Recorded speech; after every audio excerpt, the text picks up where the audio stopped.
So the word of the Lord grew mightily and prevailed. Day 107. The book of Mark chapter 6 verse 14 to chapter 8. Mark chapter 6 verse 14. Now King Herod heard of him, for his name had become well known, and he said, John the Baptist is risen from the dead, and therefore these powers are at work in him. Others said, it is Elijah, and others said, it is the prophet, or like one of the prophets. But when Herod heard, he said, This is John whom I beheaded. He has been raised from the dead. For Herod himself had sent and laid hold of John, and bound him in prison for the sake of Herodias his brother Philip's wife, for he had married her, because John had said to Herod, It is not lawful for you to have your brother's wife.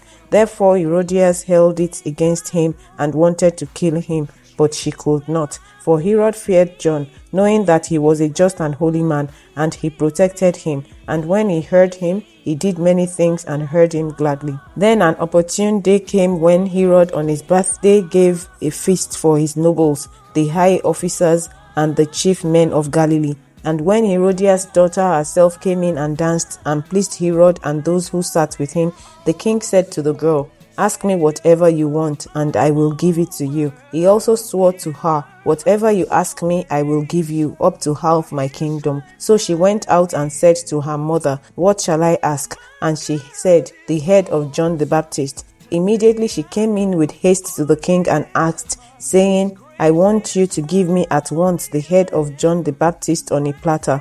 And the king was exceedingly sorry, yet because of the oaths and because of those who sat with him, he did not want to refuse her. Immediately the king sent an executioner and commanded his head to be brought, and he went and beheaded him in prison, brought his head on a platter and gave it to the girl, and the girl gave it to her mother. When his disciples heard of it, they came and took away his corpse and laid it in a tomb.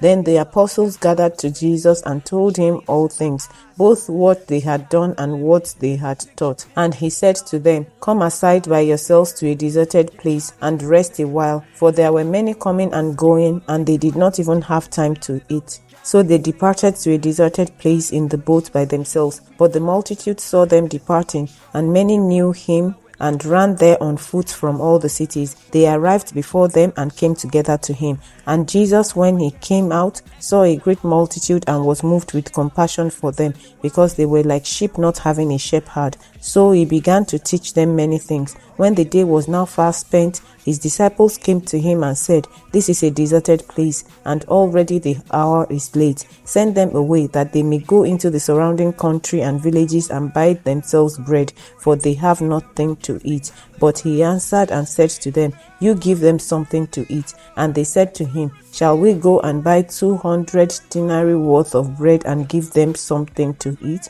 But he said to them, How many loaves do you have? Go and see. And when they found out, they said, 5 and 2 fish. Then he commanded them to make them all sit down in groups on the green grass. So they sat down in ranks, in hundreds and in 50s. And when he had taken the 5 loaves and the 2 fish, he looked up to heaven, blessed and broke the loaves, and gave them to his disciples to set before them. And the 2 fish he divided among them all. So they all ate and were filled. And they took up 12 baskets full of fragments and of the fish. Now those who had eaten the loaves were about 5,000 men. Immediately he made his disciples get into the boat and go before him to the other side, to Bethsaida, while he sent the multitude away. And when he had sent them away, he departed to the mountain to pray. Now when evening came, the boat was in the middle of the sea, and he was alone on the land. Then he saw them straining at rowing, for the wind was against them. Now about the 4th watch of the night, he came to them walking on the sea, and would have passed them by. And when they saw him walking on the sea, they supposed it was a ghost, and cried out, for they all saw him and were troubled. But immediately he talked with them and said to them, Be of good cheer, it is I, do not be afraid. Then he went up into the boat to them, and the wind ceased, and they were greatly amazed in themselves beyond measure, and marveled, for they had not understood about the loaves, because their heart was hardened. When they had crossed over, they came to the land of Gennesaret and anchored there. And when they came out of the boat, immediately the people recognized him, ran through the whole surrounding region, and began to carry about on beds those who were sick to wherever they heard he was. Wherever he entered, into villages, cities, or the country, they laid the sick in the marketplaces and begged him that they might just touch the hem of his garment, and as many as touched him were made well. Chapter 7. Then the Pharisees and some of the scribes came together to him, having come from Jerusalem. Now when they saw some of his disciples eat bread with defiled, that is, with unwashed hands, they found fault. For the Pharisees and all Jews do not eat unless they wash their hands in a special way, holding the tradition of the elders. When they come from the marketplace, they do not eat unless they wash. And there are many other things which they have received and hold, like the washing of cups, pitchers, copper vessels, and couches. Then the Pharisees and scribes asked him, Why do your disciples not walk according to the tradition of the elders, but eat bread with unwashed hands? He answered and said to them, Well did Isaiah prophesy of you hypocrites, as it is written, These people honor me with their lips, but their heart is far from me, and in vain they worship me, teaching as doctrines the commandments of men. For laying aside the commandments of God, you hold the tradition of men, the washing of pitchers and cups, and many other such things you do.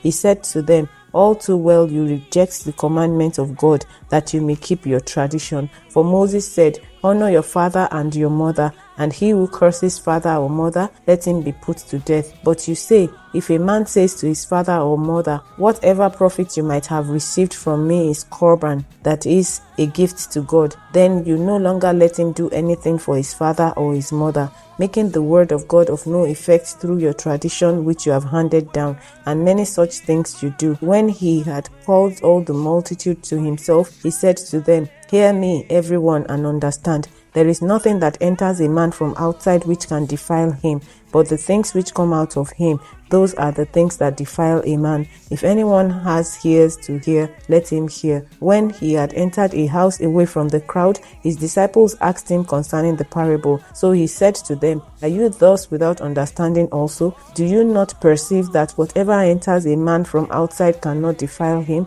Because it does not enter his heart but his stomach, and is eliminated, thus purifying all foods. And he said, What comes out of a man, that defiles a man. For from within, out of the heart of men, proceed evil thoughts, adulteries, fornications, murders, thefts, covetousness, wickedness, deceit, lewdness, an evil eye, blasphemy, pride, foolishness. All these evil things come from within and defile a man. From there he arose and went to the region of Tyre and Sidon. And he entered a house and wanted no one to know it, but he could not be hidden. For a woman whose young daughter had an unclean spirit heard about him, and she came and fell at his feet. The woman was a Greek, a Syrophoenician by birth, and she kept asking him to cast the demon out of her daughter. But Jesus said to her, Let the children be filled first, for it is not good to take the children's bread and throw it to the little dogs. And she answered and said to him, Yes, Lord, yet even the little dogs under the table eat from the children's crumbs.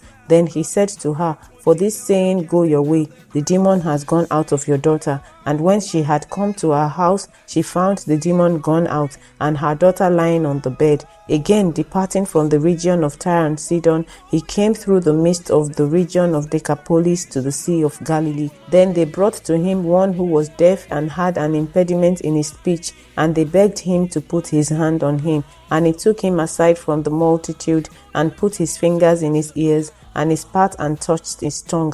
Then looking up to heaven, he sighed and said to him, Ephphatha, that is, be opened. Immediately his ears were opened, and the impediment of his tongue was loosed, and he spoke plainly. Then he commanded them that they should tell no one. But the more he commanded them, the more widely they proclaimed it. And they were astonished beyond measure, saying, He has done all things well. He makes both the deaf to hear and the mute to speak.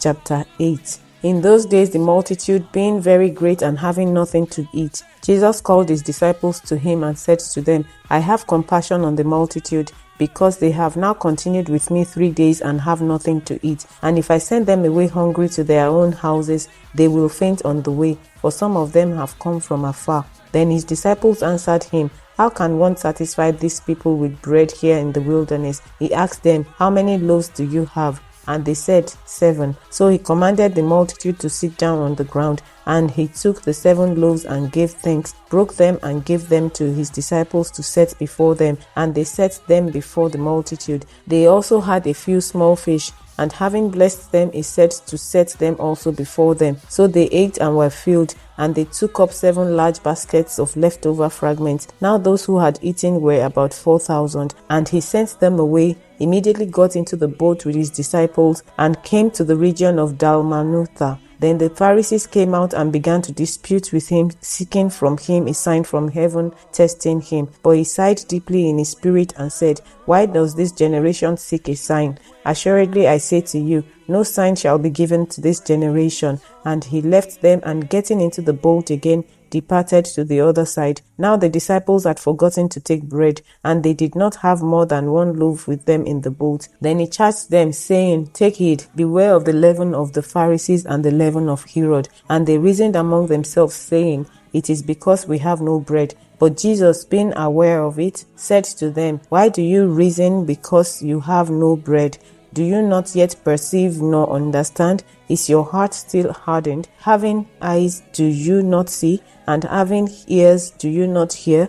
And do you not remember? When I broke the 5 loaves for the 5,000, how many baskets full of fragments did you take up?" They said to him, 12. "Also, when I broke the 7 for the 4,000, how many large baskets full of fragments did you take up?" And they said, 7. So he said to them, "How is it you do not understand?" Then he came to Bethsaida, and they brought a blind man to him and begged him to touch him. So he took the blind man by the hand and led him out of the town. And when he had spit on his eyes and put his hands on him, he asked him if he saw anything. And he looked up and said, "I see men like trees walking." Then he put his hands on his eyes again and made him look up, and he was restored and saw everyone clearly. Then he sent him away to his house, saying, "Neither go into the town, nor tell anyone in the town." Now Jesus and his disciples went out to the towns of Caesarea Philippi, and on the road he asked his disciples, saying to them, "Who do men say that I am?" So they answered, "John the Baptist, but some say Elijah, and others one of the prophets." He said to them, "But who do you say that I am?" Peter answered and said to him, "You are the Christ." Then he strictly warned them that they should tell no one about him. And he began to teach them that the Son of Man must suffer many things, and be rejected by the elders and chief priests and scribes, and be killed, and after 3 days rise again. He spoke this word openly. Then Peter took him aside and began to rebuke him. But when he had turned around and looked at his disciples, he rebuked Peter, saying, "Get behind me, Satan, for you are not mindful of the things of God, but the things of men." When he had called the people to himself with his disciples also, he said to them, "Whoever desires to come after me, let him deny himself and take up his cross and follow me. For whoever desires to save his life will lose it, but whoever loses his life for my sake and the gospel's will save it. For what will it profit a man if he gains the whole world and loses his own soul? Or what will a man give in exchange for his soul? For whoever is ashamed of me and my words in this adulterous and sinful generation, of him the Son of Man also will be ashamed when he comes in the glory of his Father with the holy angels." Lord, increase our faith. Amen. Thank you for joining today's podcast. Please comment, like, share, and subscribe to receive daily notifications, and keep on listening.